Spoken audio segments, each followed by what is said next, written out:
Hi, I'm Wes, the Explosion, this is the Backlog, and yes, it's time for another Super NES title from NSO. A friend and I got through Claymates, that oddball game that Nintendo threw up a month or so back that no one had ever heard of. Except me. Because my brother and I rented it from some random rental shop a few times when we were children. The plot is that a scientist invents some kind of potion that lets people turn into animals with clay. A witch doctor appears to claim the serum and kidnap the scientist, turning the scientist's son, Clayton, into a ball of clay. Thus begins the game, which is largely a platformer. You enter a level from the overworld and travel from one end to another. As a blue ball of clay, Clayton can roll, jump, and punch, though it is very limited. For more utility, you need to find balls of clay to combine with to turn into an animal with additional abilities. The cat can claw enemies and climb trees. The mouse can run fast, fit into tight spaces, and bark at enemies. The fish can swim and blow bubbles. The gopher can throw nuts. The duck can peck and do some kind of weird flying advanced jump that I only managed to pull off once, which I don't know how I did. If you get an extra ball of clay when you already have a transformation, the ball will float around your head like a satellite, and you can fire it off like a boomerang for a projectile attack.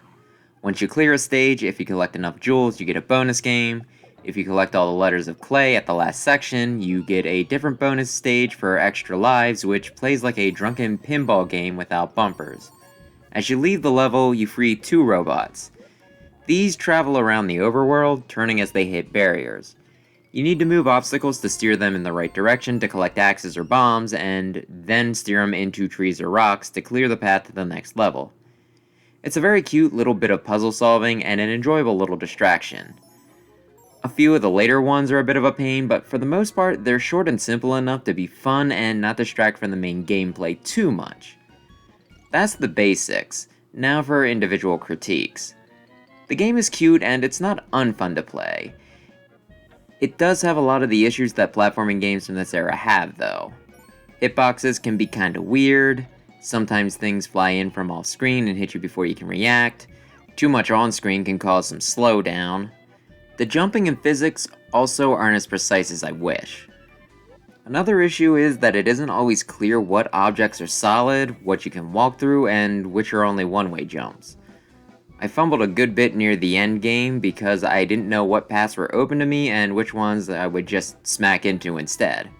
Plus, some of the levels are more labyrinthine than they really should be. The way forward isn't always as clear as it should be. I'm reminded how in games like Sonic there are multiple paths, some better than others, though all lead to the goal, which is a very cool concept. Here though, while there are multiple ways to go, most of the time there is only one correct path.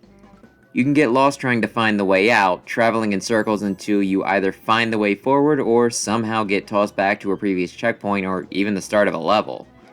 It can be super frustrating. To add to this, there is an arbitrary 10-minute time limit to each stage, which does reset upon respawning at a checkpoint, although you will lose all your jewels and a few other things if you do so. It doesn't even stop for cutscenes. When I rescued Clayton's dad, they stood talking very slowly with text that couldn't be sped up. It just kept counting down, and when it hit the last minute, it gave me an audio cue telling me to hurry up, which I couldn't do. When it finally ended, I booked it to the end of the stage and cleared it with about 20 seconds left. I would have been very unhappy had I gotten timed out. The checkpoints are also scattered very inconsistently apart. There was one level where we just couldn't find a checkpoint, and when we finally did come across one, we hit the end of the level like 15 seconds later. Most of these issues can be somewhat mitigated though by the rewind and creating save states often. Flub a jump because of weird controls? Rewind. Have a gauntlet of traps to get through? Create a suspend point. Boss coming up? Use either. You know, these features make a lot of old games, which tended to be either intentionally or unintentionally super hard and sometimes unfair, a lot more playable. If only I could do the same with Ocarina of Time, without needing to sell an organ. Anyway, there are 4 main worlds with 4 levels and 4 puzzle sections each. Each level at the end of the world has a boss. Once you beat the main villain and save Clayton's dad, the text chain I mentioned happens and Clayton is informed that he must defeat the Martian King, and there's 2 more levels where you go to space. Kinda comes out of left field, but since it's not a plot-heavy game, it's probably fine. One other tidbit worth mentioning.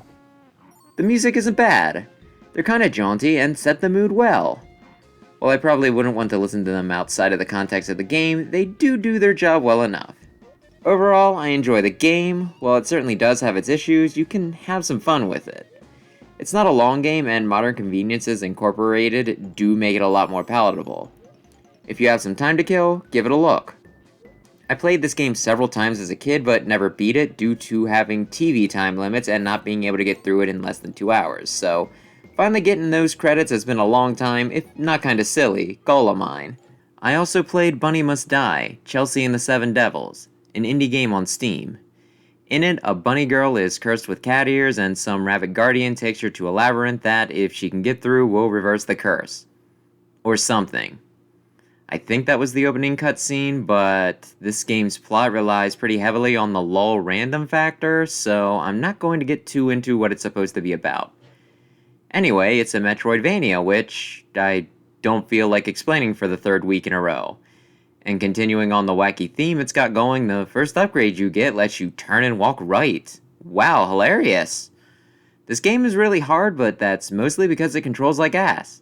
When you jump, if you add a direction, you spin for a floatier leap that doesn't get quite as vertical, and a neutral jump will be higher.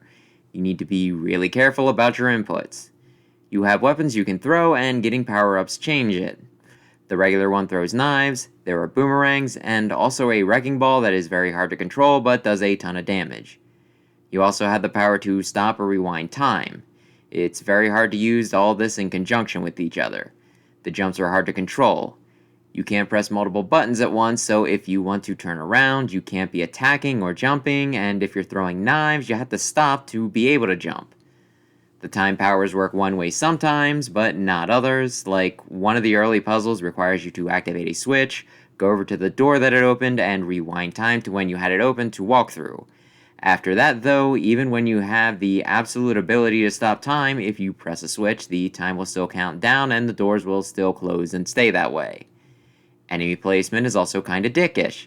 The bosses can be very annoying and you can easily get a double KO between you and them. I almost quit this game several times. The first when I couldn't beat the first boss, though switching from keyboard to controller fixed this. The second boss also made me stop, as it fired projectiles constantly, making it nearly impossible to divide my attention between attacking and trying to fight the controls to be able to dodge. Honestly, should have stopped here. A few obstacle courses almost did me in. What finally made me quit was when I came to a boss that required me to clear out a room of enemies, activate a switch to go back to the save in order to heal, get through a series of doors with a timer, break something with a super strong but wonky weapon, navigate a few platforms with weak but annoyingly placed enemies while avoiding a floor with constantly spawning skeletons, then fight the boss floating over a floor of spikes, them using projectiles that had longer range than what I was stuck using. I beat her once, but I died at the same time. After doing this several times, I found myself getting mad at one of my cats that wanted my attention, knew this wasn't healthy, and closed out of the program for good. So yeah, don't play Bunny Must Die unless you hate yourself. I really need a better way to screen some of the randos I pick up. The music was pretty dope though. Oh, and I also played Tetris 99 and got the Metroid Dread theme for it. Why am I bringing this up? It's not anything terribly important. I do this every time they do a theme, at least other than the few times I've missed it. Maybe it's because it's Dread, and even though I said I'm done talking about Dread, I want to keep talking about Dread because it's freaking awesome. Or maybe it's because previously my best placing was either 3rd or 4th, but this time I got a second place, which is exhilarating, but also really frustrating because my gosh, things were going so fast at the end, I probably only needed to hold out a few seconds and I would have cleaned first. And now that I've gotten so close, I want it really bad, but I don't know if I'll ever make it because it's really difficult to be better than 98 other people. I'm good, obviously, but not like great, not professional level. Why? One day I'll get it, probably maybe, and I'll actually take a screenshot to prove it at that point, but for right now, just take my word, I got frickin' second. It was almost awesome. I'm so sad. I read through Welcome to the NHK, which has been out of print forever, but I somehow found a copy. Anyway, it's about a guy who becomes a shut-in due to his paranoid schizophrenia. A very weird read. Everyone seems to have some sort of mental illness, from depression to whatever a lolicon incel would be considered. No way that's a healthy mental state. I feel like this book would have gone so much better if there was simply a shrink around, but sadly it was not to be. It sounds like some of this was based off of the author's personal experiences, so I hope he's doing better. Anyway, said I was going to cut down on book stuff, so we'll leave things there. That's all I have for this week. Coming up, I have a week off, so I should get a good bit played. Then again, I'm going to be looking into alternate employment possibilities, so maybe I shouldn't promise too much. Right now though, thanks for watching, maybe subscribe if you enjoy this sort of thing, and perhaps I'll see you in the next episode.